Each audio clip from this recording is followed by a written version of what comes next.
Hi viewers, அஸ்ஸலாமு அலைக்கும். இன்றைக்கி பீக்கங்காயில் கூட்டு எப்படி வைக்கிறதுன்னு பார்க்கலாம். பீக்கங்காய் கூட்டு.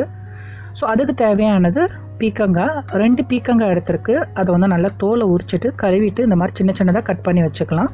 சின்ன வெங்காயம் ஒரு 10 சின்ன வெங்காயம், அதை வந்து பொடுசாக சின்ன சின்னதாக கட் பண்ணி வச்சுக்கலாம்.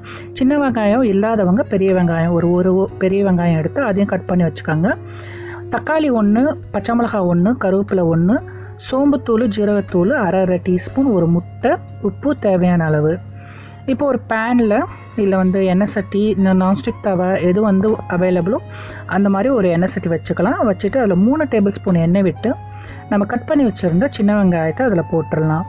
சின்ன வெங்காயம் தான் இல்லை, பெரிய வெங்காயம் கூட நீங்கள் வந்து இந்த மாதிரி சின்ன சின்னதாக கட் பண்ணி போடும்போது சாப்பிடும்போது நல்லா நறுன்னு நல்லாயிருக்கும். வெங்காயம் ஓரளவுக்கு வதங்கினதுக்கப்புறம் அதில் கருவேப்பிலையை போட்டுடலாம். கருவேப்பிலை வந்து நம்ம எண்ணெயிலே போட்டு தாளிக்கும் போது நல்ல ஸ்மெல் இருக்கும். ஒரு தக்காளியும் பச்சை மிளகாயும் போட்டு அதே எண்ணெயிலே நம்ம வந்து போட்டு வதக்கிக்கலாம். இதெல்லாம் நல்லா வதங்கட்டும். ஒரு 2-3 நிமிஷம் போல் அது வதங்கிடுச்சுனாக்கா தக்காளி எல்லாம் சேர்ந்த மாதிரியே இருக்கும். இப்போ அந்த எண்ணெயிலே வந்து நம்ம வந்து எடுத்து வச்சுருந்து தூளை கொட்டிடலாம். ஜீரகத்தூள், சோம்புத்தூள்.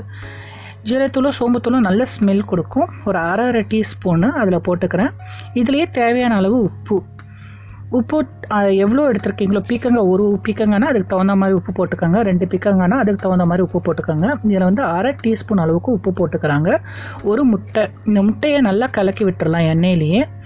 இதோட சேர்த்து ஒரு 1/4 டீஸ்பூனுக்கு நான் மஞ்சத்தூள் சேர்த்துக்கிறேன். மஞ்சத்தூள், முட்டை எல்லாத்தையும் வந்து நம்ம எண்ணெயில் வதக்கும் போது நல்லா சேர்ந்த மாதிரி இருக்கும், நல்லாயிருக்கும். ப்ளஸ் வந்து நம்ம வந்து பீக்கங்காவோட அந்த பச்சை கலர் இல்லாமல் நீங்கள் மஞ்சத்தூள் சேர்க்கறதுனால உங்களுக்கு வந்து மஞ்சள் கலரில் இருக்கும். ரொம்ப ஜாஸ்தியாக போட்டுறாதீங்க. ஒரு 1/4 டீஸ்பூனுக்கு மஞ்சத்தூள் போதுமானது.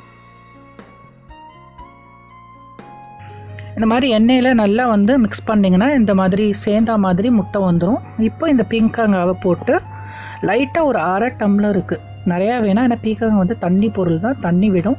ஆனால் நிறையா தண்ணி ஊற்றாமல் ஒரு அரை டம்ளருக்கு மட்டும் தண்ணியை ஊற்று நம்ம நல்லா மிக்ஸ் பண்ணிக்கலாம். மிக்ஸ் பண்ண வந்து பாருங்கள் இப்படி வரும். கூட்டு வந்து நல்ல ஒரு தண்ணி இதாக இருக்கும். தண்ணி வந்து வத்தட்டும். பீக்கங்காய் வந்து சீக்கிரமாக வெந்துடும். ஒரு ஆவிலே வெந்துடும். நீங்கள் மூடி போட்டு வச்சிங்கனாக்கா ஈஸியாக வெந்துடும்.